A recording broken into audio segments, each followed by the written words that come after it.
Saudara-saudari, marilah kita mendengarkan renungan dengan judul Waspadalah terhadap nabi palsu,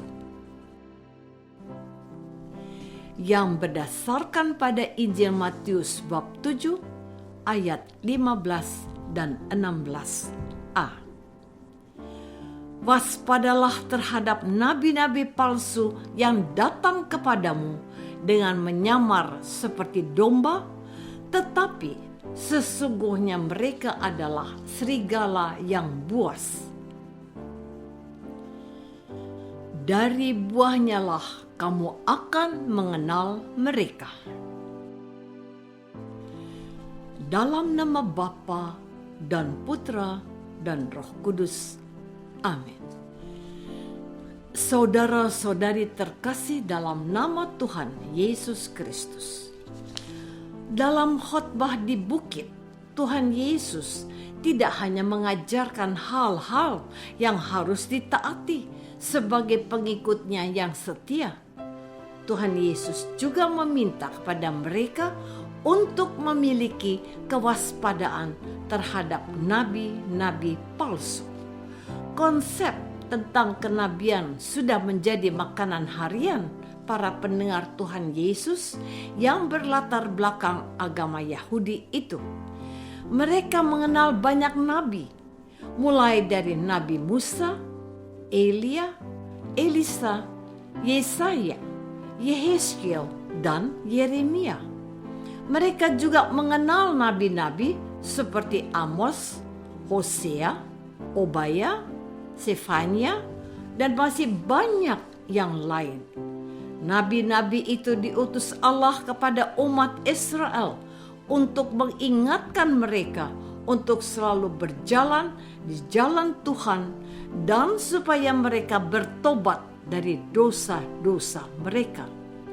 Yohanes, nabi terakhir sebelum Yesus, pun mengajak orang Israel bertobat dari dosa-dosa mereka.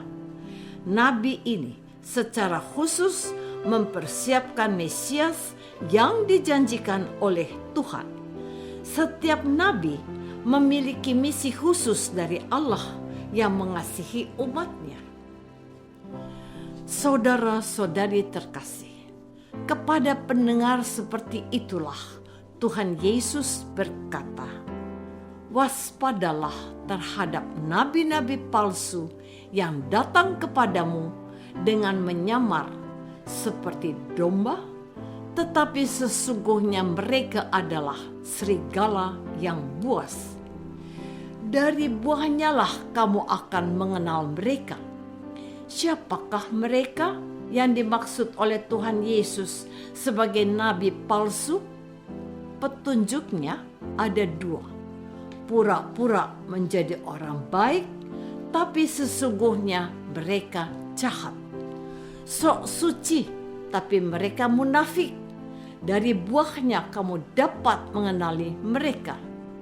Kembali pada masa itu, saya berpikir bahwa yang dimaksudkan oleh Tuhan Yesus, mereka itu adalah orang-orang Farisi dan ahli-ahli Taurat.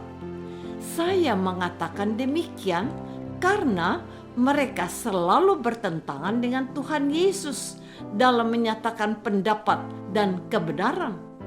Betul, mereka itu adalah orang yang sangat ahli dalam bidangnya, tapi mereka tidak ahli dalam penghayatannya.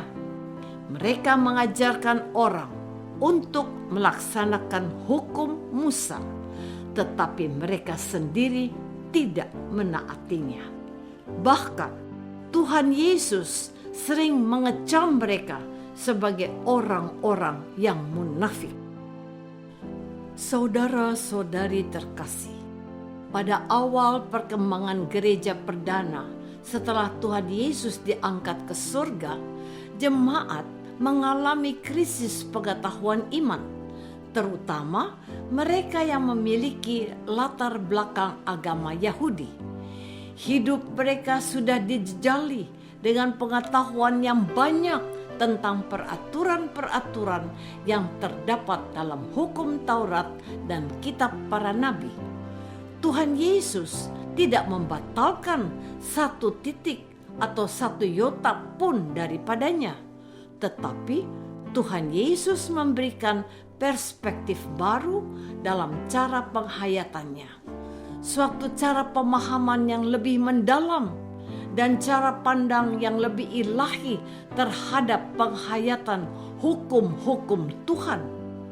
Hukum Tuhan tidak diperlakukan dan dihayati agar dapat dilihat orang, melainkan harus menjadi acuhan untuk hidup berkenan kepada Allah yang disembah.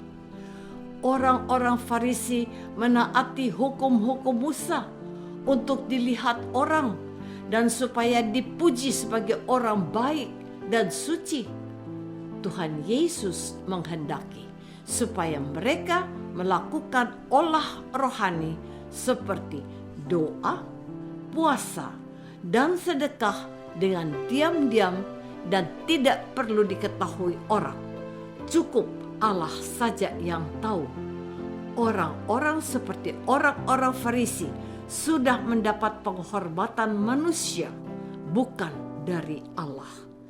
Mereka mengajarkan apa yang diperintahkan oleh Musa dan para nabi, tetapi mereka sendiri abai dalam pelaksanaannya.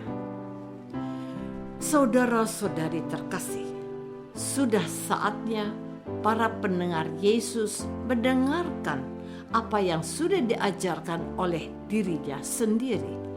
Tapi faktanya Tuhan Yesus sudah diangkat ke surga.